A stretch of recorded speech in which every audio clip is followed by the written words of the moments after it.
नमस्कार, किस्से कहानियां में आपका स्वागत है।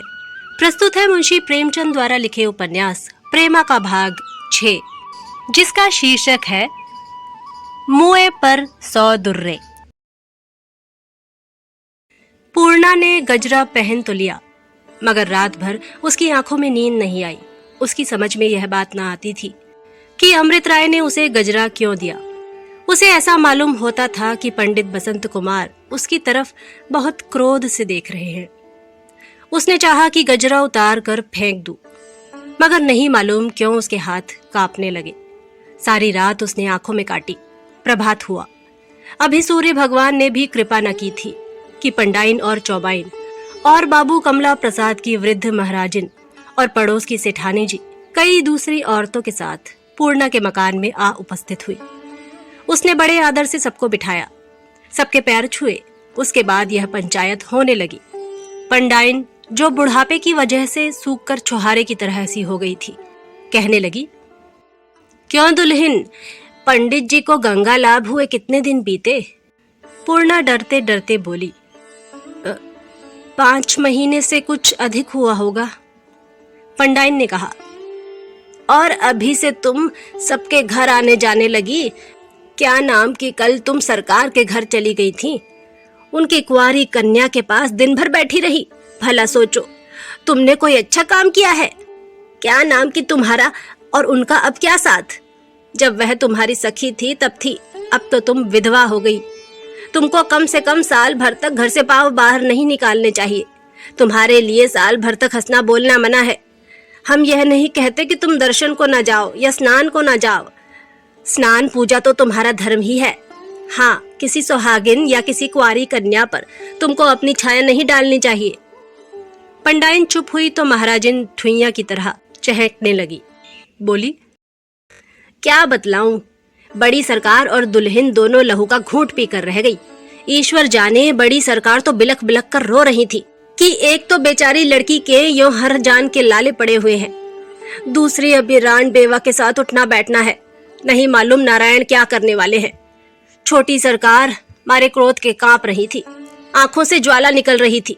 बारे मैंने उनको समझाया कि आज जाने दीजिए, वह बेचारी तो अभी बच्चा है, खोटे खरे का मर्म क्या जाने।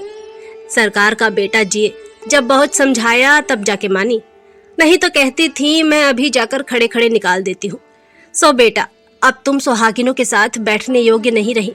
अरे ईश्वर ने तो तुम पर विपत्ति डाल दी। जब अपना प्राण प्रिय ही ना रहा तो अब कैसा हंसना बोलना। अब तो तुम्हारा धर्म यही है कि चुपचाप अपने घर में पड़ी रहो, जो कुछ रूखा सूखा मिले खाओ पियो, और सरकार का बेटा जिए। जहां तक हो सके धर्म के काम करो। महाराजिन के चुप होते ही चौबाइन गरजने लगी। यह एक मोटी भदेसिल और अधेड़ औरत थी। कहने लगी, भला इनसे पूछा कि अभी तुम्हारे दुल्हे को उठे 5 महीने भी न बीते, अभी से तुम कंघी चोटी करने लगी? क्या कि तुम अब विधवा हो गई? तुमको अब सिंगार पिटार से क्या सरोकार ठहरा? क्या नाम की मैंने हजारों औरतों को देखा है जो पति के मरने के बाद गहना पाता नहीं पहनती, हंसना बोलना तक छोड़ देती है। यह ना कि आज तो सुहाग उठा और कल सिंगार पटार होने लगा। मैं लल्लो पित्तों की बात नहीं जानती, कहूंगी सच, चाहे किसी को तीता लगे या मीठा। बाबू अमृत राय का रोज रोज आना ठीक नहीं है कि नहीं सेठानी जी? सेठानी जी बहुत मोटी थी और भारी भारी गहनों से लदी थी। मांस के लोथड़े हड्डियों से अलग होकर नीचे लटक रहे थे। इसकी भी एक बहू रांड हो गई थी, जिसका जीवन इसने व्यर्थ कर रखा था। इसका स्वभाव था कि बात करते समय हाथों को मटकाया करती थी। महाराजिन की बात सुनकर बोली, जो सच बात होगी सब कोई कहेगा, इसमें किसी का क्या डर? भला किसी ने कभी रांड बेवा को भी माथे पर बिंदी देते देखा है? जब सुहाग उठ गया तो फिर सिंदूर कैसा? मेरी भी तो एक बहू विधवा है, मगर आज तक कभी मैंने उसको लाल साड़ी नहीं पहनने दी। ना जाने इन छोकरियों का जी कैसा है कि विधवा हो जाने पर भी सिंगार पर जी ललचाया करता है। अरे इनको चाहिए कि बाबा अब रांड हो गई, हमको निगोड़े सिंगार से क्या लेना। महाराजिन बोली, सरकार का बेटा जिए। तुम बहुत ठीक कहती हो सेठानी जी। कल छोटी सरकार ने जो इनको मांग में सिंदूर लगाए देखा तो खड़ी ठक रह गई, दांतों तले उंगली दबाए कि अभी 3 दिन की विधवा और यह सिंगार। सो बेटा, अब तुमको समझ पूछकर काम करना चाहिए, तुम अब बच्चा नहीं हो। सेठानी बोली, और क्या, चाहे बच्चा हो या बूढ़ी। जब बेराह चलेगी तो सभी कहेंगे, चुप क्यों हो पंडाइन, इनके लिए अब कोई राह बाट निकाल दो। पंडाइन बोली, जब यह अपने मन की हो गई तो कोई क्या राह बाट निकाले। इनको चाहिए कि ये अपने लंबे लंबे केश कटवा डाले, क्या नाम की दूसरों के घर आना जाना छोड़ दे, कंघी चोटी कभी ना करे, पान ना खाए, रंगीन साड़ी ना पहने और जैसे संसार की विधवाएं रहती हैं वैसे रहे। चौबाइन बोली, और बाबू अमृत राय से कह दें कि यहाँ ना आया करे। इस पर एक औरत ने, जो गहने कपड़े से बहुत मालदार जान पड़ती थी, कहा, चौबाइन यह सब तो तुम कह गई, मगर जो कहीं बाबू अमृत राय चिढ़ गए तो क्या तुम इस बेचारी का रोटी कपड़ा जला दोगी? कोई विधवा हो गई तो क्या अब अपना मुंह सी ले? महाराजिन हाथ चमकाकर बोली, यह कौन बोला? ठसो, क्या ममता फड़कने लगी? सेठानी ने हाथ मटकाकर कहा, तुझे किसने बुलाया जो आके बीच में बोल उठी? रान तो हो गई है, काहे नहीं जाके बाजार में बैठती हो? चौबाइन बोली, जाने भी दो सेठानी जी, इस बौरी के मुंह क्या लगती हो? सेठानी ने कड़क कर कहा, इस मुई को यहाँ किसने बुलाया? यह तो चाहती है जैसी मैं बेहया हूँ वैसा ही संसार हो जाए। महाराजिन ने कहा, हम तो सीख दे रही थी, तो इसे क्यों बुरा लगा? यह कौन होती है बीच में बोलने वाली? चौबाइन बोली, बहिन, उस कुटनी से नाहक बोलती हो, उसको तो अब कुटनापा करना है। इस भांति कटुक्तियों द्वारा सीख देकर यह सब स्त्रियां यहाँ से पधारी। महाराजिन भी मुंशी बद्री प्रसाद के यहाँ खाना पकाने गईं। इनसे और छोटी सरकार से बहुत बनती थी, वह इन पर बहुत विश्वास रखती थी। महाराजिन ने जाते ही सारी कथा खूब नमक मिर्च लगाकर बयान की और छोटी सरकार ने भी इस बात को गांठ बांध लिया और प्रेमा को जलाने और सुलगाने के लिए इसे उत्तम समझकर उसके कमरे की तरफ चली। यों तो प्रेमा प्रतिदिन सारी रात जगा करती थी, मगर कभी कभी घंटे आध घंटे के लिए नींद आ जाती थी। नींद क्या आ जाती थी, एक ऊंघ सी आ जाती थी। मगर जब से उसने बाबू अमृत राय को बंगालियों के भेष में देखा था और पूर्णा के घर से लौटते वक्त उसको उनकी कलाई पर गजरा ना नजर आया था, तब से उसके पेट में खलबली पड़ी हुई थी कि कब पूर्णा आवे और कब सारा हाल मालूम हो। रात को बेचैनी के मारे उठ उठ घड़ी पर आंखें दौड़ाती कि कब भोर हो। इस वक्त जो भावच के पैरों की चाल सुनी तो यह समझकर कि पूर्णा आ रही है, लपकी हुई दरवाजे पर गई, मगर ज्यों ही भावच को देखा ठिठक गई और बोली, कैसे चली भाभी? भाभी तो यह चाहती ही थी कि छेड़छाड़ के लिए कोई मौका मिले। यह प्रश्न सुनते ही तिनक कर बोली, क्या बताऊं कैसे चली? अब से जब तुम्हारे पास आया करूंगी तो इस सवाल का जवाब सोच कर आया करूंगी। तुम्हारी तरह सबका लहू थोड़े ही सफेद हो गया है कि चाहे किसी की जान निकल जाए, घी का घड़ा ढलक जाए, मगर अपने कमरे से पांव बाहर ना निकाले। प्रेमा ने वह सवाल यूं ही पूछ लिया था। उसके जब यह अर्थ लगाए गए तो उसको बहुत बुरा मालूम हुआ। बोली, भाभी, तुम्हारे तो नाक पर गुस्सा रहता है, तुम जरा सी बात का बतंगड़ बना देती हो। भला मैंने कौन सी बात बुरा मानने के लिए कही थी? भाभी बोली, कुछ नहीं, तुम तो जो कुछ कहती हो मानो मुंह से फूल झाड़ती हो। तुम्हारे मुंह में मिश्री घुली हुई है ना, और सबके तो नाक पर गुस्सा रहता है, सबसे लड़ा ही करते हैं।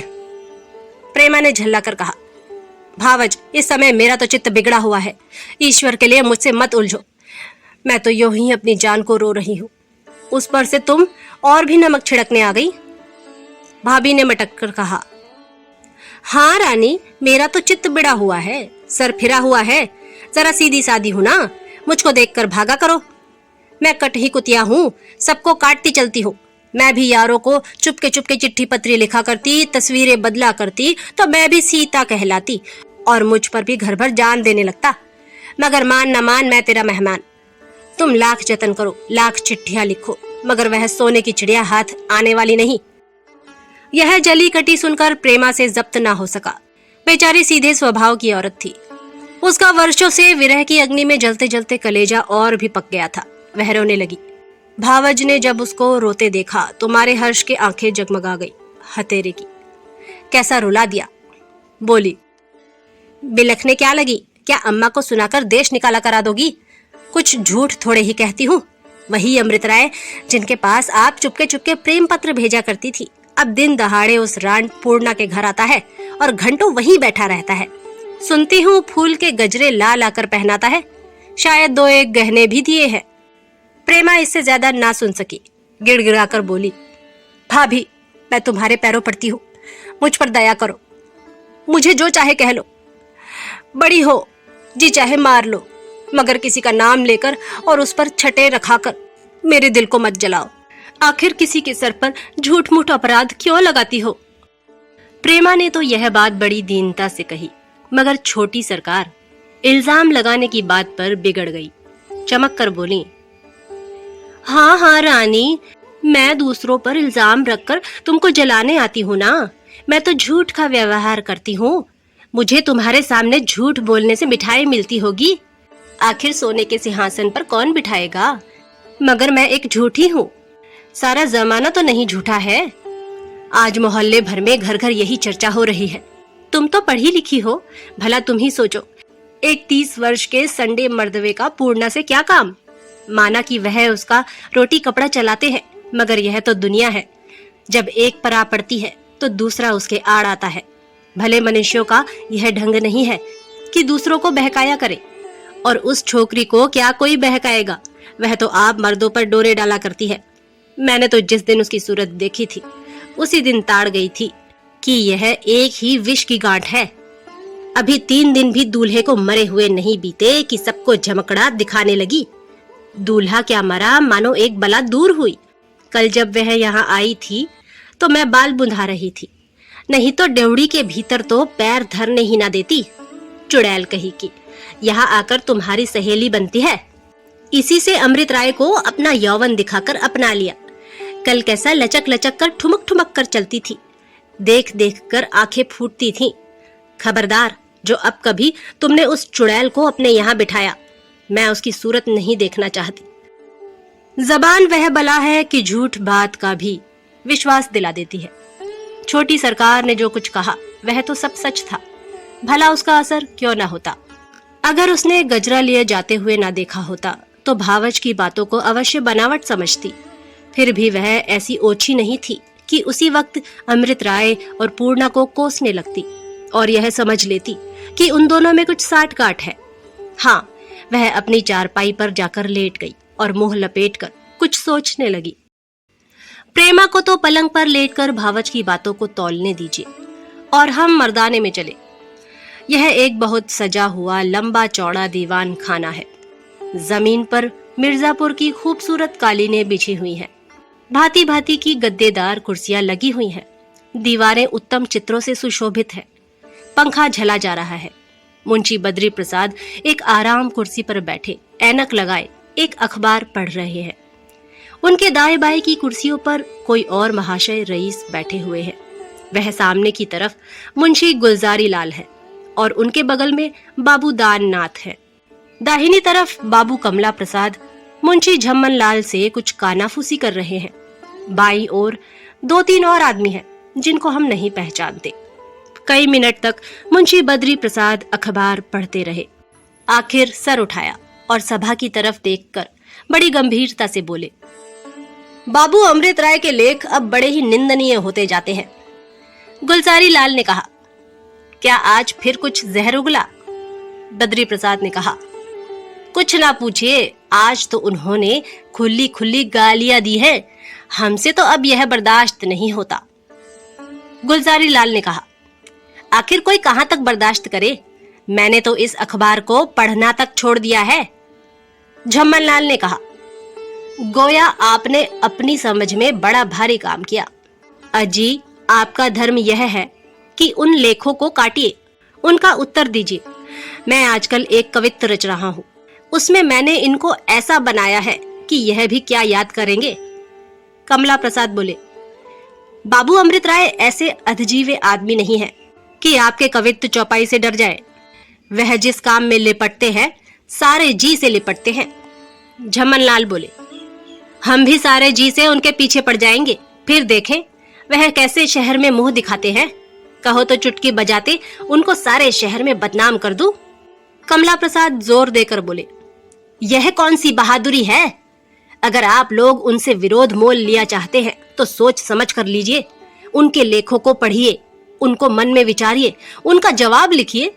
उनकी तरह देहातों में जा जाकर व्याख्यान दीजिए, तब जाके काम चलेगा।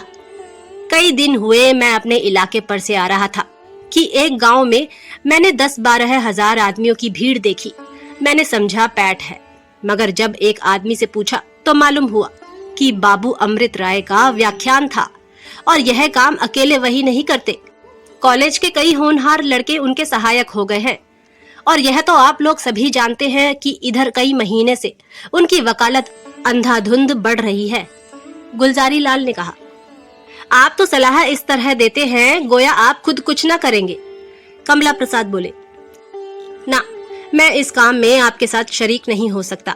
मुझे अमृत राय के सब सिद्धांतों से मेल है, सिवाय विधवा विवाह के। बद्री प्रसाद डपट कर बोले, बच्चा, कभी तुमको समझ ना आएगी, ऐसी बातें मुंह से मत निकाला करो। झम्मन लाल ने कमला प्रसाद से कहा, क्या आप विलायत जाने के लिए तैयार हैं? कमला प्रसाद बोले, मैं इसमें कोई हानि नहीं समझता। गुलजारी लाल हंसकर बोले, यह नए बिगड़े हैं, इनको अभी अस्पताल की हवा खिलाइए। बद्री प्रसाद झल्लाकर बोले, बच्चा, तुम मेरे सामने से हट जाओ, मुझे रंज होता है। कमला प्रसाद को भी गुस्सा आ गया। वह उठकर जाने लगे कि 2-3 आदमियों ने मनाया और फिर कुर्सी पर लाकर बिठा दिया। इसी बीच में मिस्टर शर्मा की सवारी आई। आप वही उत्साही पुरुष हैं जिन्होंने अमृत राय को पक्की सहायता का वादा किया था। इनको देखते ही लोगों ने बड़े आदर से कुर्सी पर बिठाया। मिस्टर शर्मा उस शहर में म्यूनिसिपैलिटी के सेक्रेटरी थे। गुलजारी लाल बोले, कहिए पंडित जी, क्या खबर है? मिस्टर शर्मा मूंछों पर हाथ फेर कर बोले, वह ताजा खबर लाया हूं कि आप लोग सुनकर फड़क जाएंगे। बाबू अमृत राय ने दरिया के किनारे वाली हरी भरी जमीन के लिए दरख्वास्त की है। सुनता हूं वहां एक अनाथालय बनवाएंगे। बद्री प्रसाद ने कहा, ऐसा कदापि नहीं हो सकता। कमला प्रसाद बोले, तुम आज उसी जमीन के लिए हमारी तरफ से कमेटी में दरख्वास्त पेश कर दो, हम वहां ठाकुर द्वारा और धर्मशाला बनवाएंगे। मिस्टर शर्मा बोले, आज अमृत राय साहब के बंगले पर गए थे, वहां बहुत देर तक बातचीत होती रही। साहब ने मेरे सामने मुस्कुराकर कहा, अमृत राय, मैं देखूंगा कि जमीन तुमको मिले। गुलजारी लाल ने सिर हिलाकर कहा, अमृत राय बड़े चाल के आदमी हैं, मालूम होता है साहब को पहले ही से उन्होंने अपने ढंग पर लगा लिया है। मिस्टर शर्मा बोले, जनाब, आपको मालूम नहीं अंग्रेजों से उनका कितना मेल जोल है। हमको अंग्रेज मेंबरों से कोई आशा नहीं रखना चाहिए, वह सब के सब अमृत राय का पक्ष करेंगे। बद्री प्रसाद जोर देकर बोले, जहां तक मेरा बस चलेगा मैं यह जमीन अमृत राय को ना लेने दूंगा। क्या डर है अगर और ईसाई मेंबर उनके तरफदार हैं? यह लोग 5 से अधिक नहीं, बाकी 22 मेंबर अपने हैं। क्या हमको उनकी वोट भी ना मिलेगी? यह भी ना होगा तो मैं उस जमीन को दाम देकर लेने पर तैयार हूँ। झम्मन लाल ने कहा, जनाब, मुझको पक्का विश्वास है कि हमको आधे से ज्यादा वोट अवश्य मिल जाएंगे। एक बहुत ही उत्तम रीति से सजा हुआ कमरा है। उसमें मिस्टर वॉल्टेयर साहब बाबू अमृत राय के साथ बैठे हुए कुछ बातें कर रहे हैं। वॉल्टेयर साहब यहाँ के कमिश्नर हैं और साधारण अंग्रेजों के अतिरिक्त प्रजा के बड़े हितैषी और बड़े उत्साही प्रजापालक है। आपका स्वभाव ऐसा निर्मल है कि छोटा बड़ा कोई हो सबसे हंसकर क्षेम कुशल पूछते और बात करते हैं। वह प्रजा की अवस्था को उन्नत दशा में ले जाने का उद्योग किया करते हैं और यह उनका नियम है कि किसी हिंदुस्तानी से अंग्रेजी में नहीं बोलेंगे। अभी पिछले साल जब प्लेग का डंका चारों ओर घनघोर बज रहा था, वॉल्टेयर साहब गरीब किसानों के घर जाकर उनका हालचाल देखते थे और अपने पास से उनको कंबल बांटते फिरते थे। और अकाल के दिनों में तो वह सदा प्रजा की ओर से सरकार के दरबार में वादानुवाद करने के लिए तत्पर रहते हैं। साहब अमृत राय की सच्ची देशभक्ति की बड़ी बड़ाई किया करते हैं और बहुधा प्रजा की रक्षा करने में दोनों आदमी एक दूसरे की सहायता किया करते हैं। वॉल्टेयर साहब मुस्कुराकर बोले, बाबू साहब, आप बड़ा चालाक है। आप चाहता है कि मुंशी बद्री प्रसाद से थैली भर रुपया ले, मगर आपका बात वह नहीं मानने सकता। अमृत राय बोले, मैंने तो आपसे कह दिया कि मैं अनाथालय अवश्य बनवाऊंगा और इस काम में 20,000 से कम ना लगेगा। अगर आप मेरी सहायता करेंगे तो आशा है कि यह काम भी सफल हो जाए और मैं भी बना रहूं। और अगर आप कतरा गए तो ईश्वर की कृपा से मेरे पास अभी इतनी जायदाद है कि अकेले 2 अनाथालय बनवा सकता हूँ, मगर हाँ, तब मैं और कामों में कुछ भी उत्साह ना दिखा सकूंगा। वॉल्टेयर साहब हंसकर बोले, बाबू साहब, आप तो जरा से बात में नाराज हो गया। हम तो बोलता है कि हम तुम्हारा मदद 2000 से कर सकता है, मगर बद्री प्रसाद से हम कुछ नहीं कहने सकता। उसने अभी अकाल में सरकार को 5000 दिया है। अमृत राय बोले, तो यह 2000 मैं लेकर क्या करूंगा? मुझे तो आपसे 15000 की पूरी आशा थी। मुंशी बद्री प्रसाद के लिए 5000 क्या बड़ी बात है? तब से इसका दुगना तो वह एक मंदिर बनवाने में लगा चुके हैं, और केवल इस आशा पर कि उनको CIE की पदवी मिल जाए, वह इसका 10 गुना आज दे सकते हैं। वॉल्टेयर साहब अमृत राय से हाथ मिलाकर बोले, वेल अमृत राय, तुम बड़ा चालाक है। तुम मुंशी बद्री प्रसाद को लूटना मांगता है? यह कहकर साहब उठ खड़े हुए। अमृत राय भी उठे। बाहर फिटन खड़ी थी, दोनों उस पर बैठ गए। साइस ने घोड़े को चाबुक लगाया और देखते देखते मुंशी बद्री प्रसाद के मकान पर जा पहुंचे। ठीक उसी वक्त जब वहां अमृत राय से रार बढ़ाने की बातें सोची जा रही थी। प्यारे पाठकगण, हम यह वर्णन करके कि इन दोनों आदमियों के पहुंचते ही वहां कैसी खलबली पड़ गई, मुंशी बद्री प्रसाद ने इनका कैसा आदर किया, गुलजारी लाल दाननाथ और मिस्टर शर्मा कैसे आंखें चुराने लगे, या साहब ने कैसे काट छाट की बातें की और मुंशी जी को CIE की पदवी की किन शब्दों में आशा दिलाई, आपका समय नहीं गंवाना चाहते। खुलासा यह कि अमृत राय को यहाँ से 17,000 रुपया मिला। मुंशी बद्री प्रसाद ने अकेले 12,000 दिया, जो उनकी उम्मीद से बहुत ज्यादा था। वह जब यहाँ से चले तो ऐसा मालूम होता था कि मानो कोई गढ़ी जीते चले आ रहे हों। वह जमीन भी जिसके लिए उन्होंने कमेटी में दरख्वास्त की थी मिल गई, और आज ही इंजीनियर ने उसको नापकर अनाथालय का नक्शा बनाना आरंभ कर दिया। साहब और अमृत राय के चले जाने पर यहाँ यूं बातें होने लगी। झम्मन लाल बोले, यार, हमको तो इस लौंडे ने आज 500 के रूप में डाल दिया। गुलजारी लाल बोले, जनाब, आप 500 को रो रहे हैं, यहाँ तो 1000 पर पानी फिर गया। मुंशी जी तो CIE की पदवी पावेंगे, यहाँ तो कोई राय बहादुरी को भी नहीं पूछता। कमला प्रसाद बोले, बड़े शौक की बात है कि आप लोग ऐसे शुभ कार्य में सहायता देकर पछताते हैं। अमृत राय को देखिए कि उन्होंने अपना एक गांव बेचकर 10,000 रुपया भी दिया और उस पर दौड़ धूप अलग से कर रहे हैं। मुंशी बद्री प्रसाद बोले, अमृत राय बड़ा उत्साही आदमी है, मैंने आज इसको जाना बच्चा। कमला प्रसाद बोले, तुम आज शाम को उनके यहाँ जाकर हमारी ओर से धन्यवाद दे देना। झम्मन लाल मुंह फेर कर बोले, आप क्यों न प्रसन्न होंगे, आपको तो पदवी मिलेगी ना। कमला प्रसाद हंसकर बोले, अगर आपका वह कवित्व तैयार हो तो जरा सुनाइए। दाननाथ, जो अब तक चुपचाप बैठे हुए थे, बोले, अब आप उनकी निंदा करने की जगह उनकी प्रशंसा कीजिए।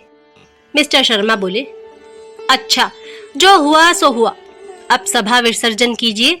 आज यह मालूम हो गया कि अमृत राय अकेले हम सब पर भारी है। कमला प्रसाद बोले, आपने नहीं सुना, सत्य की सदा जय होती है। आप सुन रहे थे मुंशी प्रेमचंद द्वारा लिखे उपन्यास प्रेमा का भाग 6। जल्द ही अगले भाग के साथ प्रस्तुत होंगे। तब तक के लिए नमस्कार।